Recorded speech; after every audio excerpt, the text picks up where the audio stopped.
These are the scholars I'm going to be using today. Dr. John Wansborough, head of School of Oriental and African Studies at the University of London. He was the one that blew open this whole thing in 1977 and 1978 with two books called Quranic Studies and Sectarian Milieu. Suggested that we've got a real problem with trusting most everything we know about who Muhammad was, what the Quran was, what the city called Mecca, and of course, how it began. Dr. Gerald Haunting is the man that I studied at SOAS there in 1994. When I heard it for the first time, I'd already had a master's degree in Islamic studies and I knew nothing about this material. It wasn't being taught in America. It was only being taught in the University of London and in Cambridge and in Oxford. Dr. Patricia Corona, who was my supervisor when I started my doctorate, she reads and writes 15 languages, all archaic languages. These are lost languages. That's why she's so dangerous, because she goes back to the original documents, reads them in their original form. And she never translates any of them because she doesn't want Muslims to read what she found. Nonetheless, she was head of department at Oxford University when she came out with Meccan Trade in the Rise of Islam in 1987, got a death threat for writing that book, had to move to Cambridge University. That's where I got to know her. And then she finally finished up at Princeton University, where she just died just before Christmas. So we no longer have her around. But she has probably done some of the most damaging work on Mecca. We're going to introduce her material. She's from Denmark.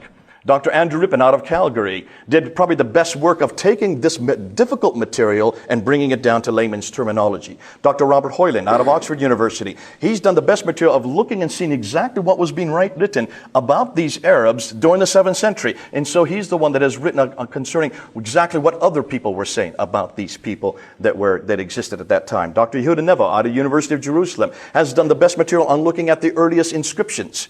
We're going to introduce some of his material later, and then the German school, Dr. Lulling, Dr. Gerd Puyn, Dr. von Bothmer, Dr. Oling, have done the best work in the world on the earliest manuscripts. We're going to look at some of their findings of what they found, what they're now coming up with the manuscripts, the Quranic manuscripts.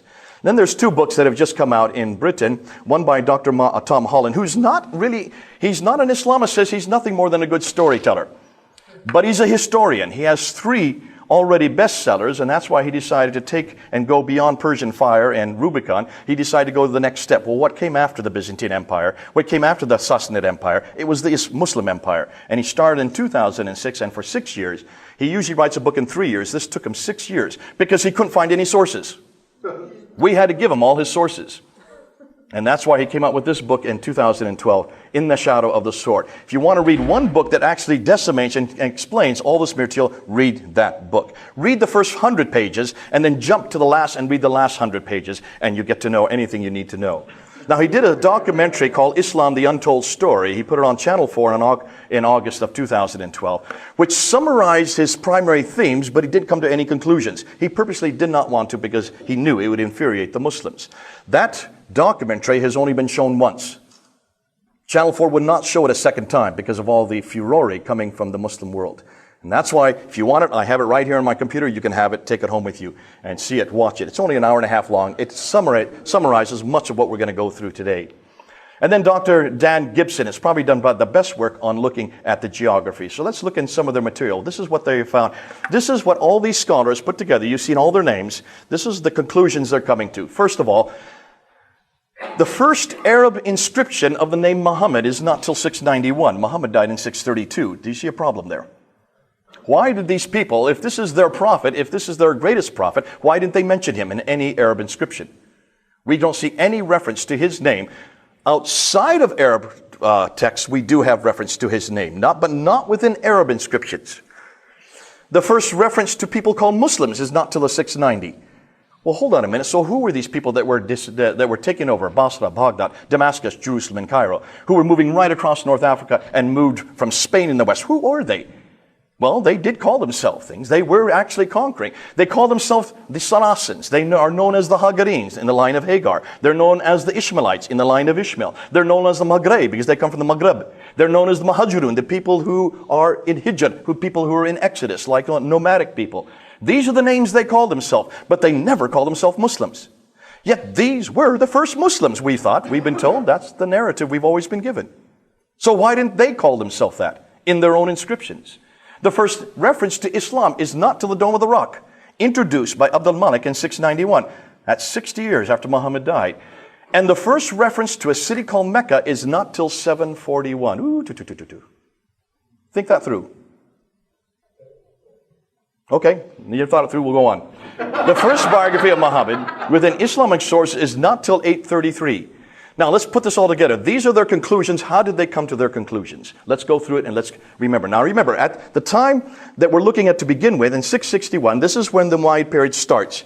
That's how much of the world Islam controlled. So they controlled the 5 great cities of the Levant. These were cities that were sophisticated. They had libraries. They could read and write.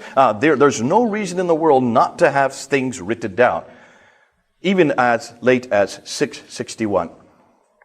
Dr. Gan Gibson, when he looked around, he noticed that when you look at the Quran, and take a look at the Quran and look at all the geographical locations in the Quran. There are 65 geographical locations listed in the Quran. Over and over again, you find that this prophet, interestingly, it only mentions that he's a prophet in Arabic. It doesn't give him a name. You will find Muhammad's name in Arabic only 4 times in the Quran.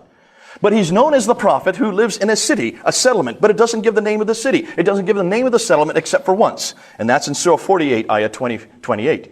So who is this man and where does he live? Well, we do know that he has daily contact with people from Ud. 23 times he keeps on coming in contact with people from Ud.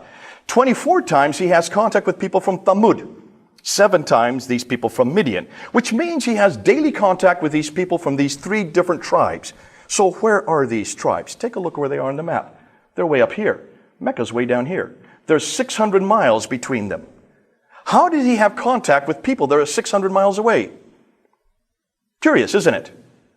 That's the first problem.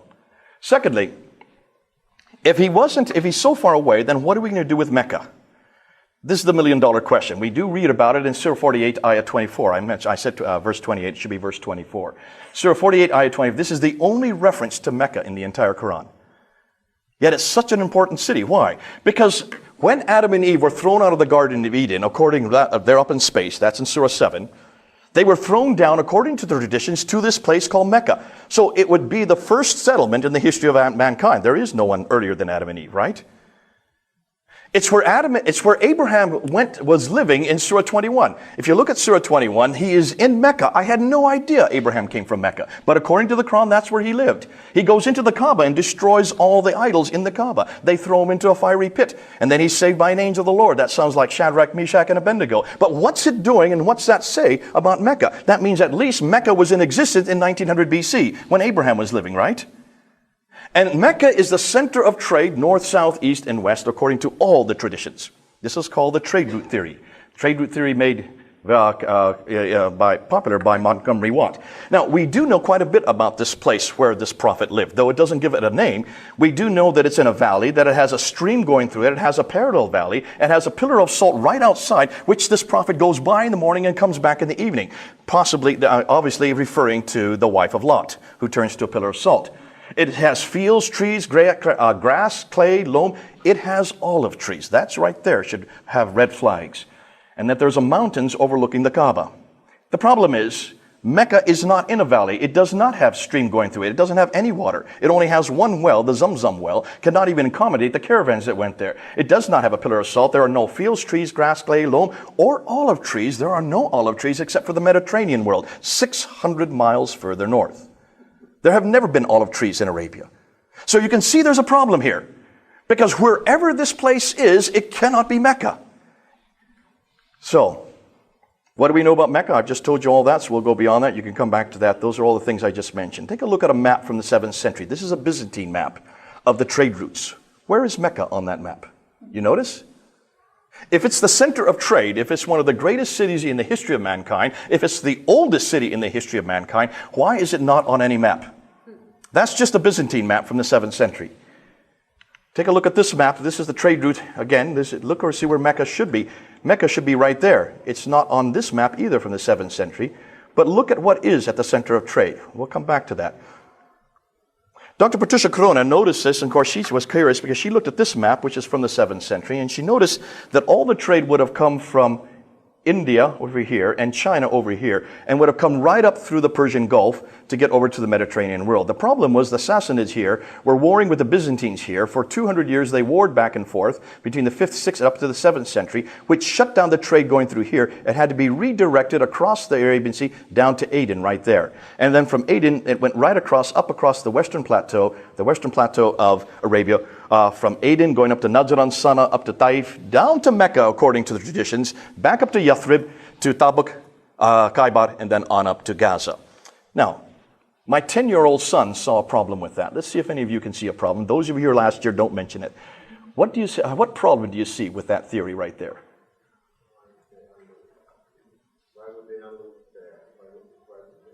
Why wouldn't they unload it where? In Aden? Yeah, down there. Okay, Aden. Why don't they just go up what? Good man. He's as good as my 10-year-old son. Absolutely. It's a no-brainer. If you're already on board ship and you've come off the west coast of India, why in the world would you take it across the Arabian Sea, unload it at Aden, go 1,250 miles overland, when you know that a ton of goods for going only 50 miles by land is the same price as going 1,250 miles by sea? That's why we do everything by sea today. Even today in the 21st century, we send everything by ship. So why didn't they keep it and go right up the Red Sea? So Dr. Patricia Corona, reading and writing 15 languages, goes back and decides to investigate from the 1st, 2nd, 3rd, 4th, 5th, 6th, 7th century, reading the original documents to see if this was true. And guess what she found? All the trade was maritime. None of it went through Arabia. There was no Arab name anywhere on any of the trading documents here on the West Coast. All the names that she could find came from here, Eritrea, Africa. They were the ones that loved to go on boats. The Arabs hated boats. That's why you don't see any ports on the western side of Arabia. They were all camel herders. They were people that were nomadic. They were desert nomadic people. That's why there was no maritime trade with any Arab names. So this whole trade route theory suddenly was up in question. And then she looked at it a little more carefully, and if you notice, I don't know if you can tell, but when it gets up to Taif here, it then goes down off the western plateau to get down to Mecca, 1,000 meters, and then it has to go back up 1,000 meters to get back up to Yathrib. Mecca's not even on the trade route. The Arabian existing trade route, it's not even on that trade route, she noticed. Why had no one noticed that? For 1,400 years, no one picked that up. She picked it up and wrote a book about it. And she just destroyed any notion of any trade route because she just quoted reference after reference. She found that here in Ctesiphon, which is now today Baghdad, that's the archaic name for Baghdad, they came down here to Yathrib, which is now Medina, and they found silver. They had silver mines there, and they went down to Taif, and they talk about going down to the south. No reference to any place called Mecca. Couldn't find any reference to Mecca. None. None at all. Until 741. 741 is the first reference she could find for Mecca. It's in the Apocalypse de Pseudo-Methodius Continuato Byzantia Arabica. Muhammad died in 632. Can you see the problem? That's over 100 years later. Obviously, there is a problem with Mecca. We just don't have any reference to it. Look at modern-day Mecca. Look what they're doing now. The 4th largest building, tallest building in the world. That huge clock tower. That is 45 feet across, that face of that clock tower. They're going to make it Meccan Mean Time. They are now transforming Mecca. They've designed it very similar to Big Ben, and they want to take Greenwich Mean Time and bring it over to Meccan Mean Time, MMT, instead of GMT. But take a look what they're doing. That's what they plan to do with Mecca. They're cementing over the entire city. That's Muhammad's house. They've now cemented that over. That's Khadija, Muhammad's wife's house. They've cemented that over. Look at all the cranes. They're going to make 62 of these skyscrapers. Why do you think they're cementing everything up? They now know what we know. There is no history there. And what best to hide the history than to cement it all up so that nobody can investigate how old Mecca is.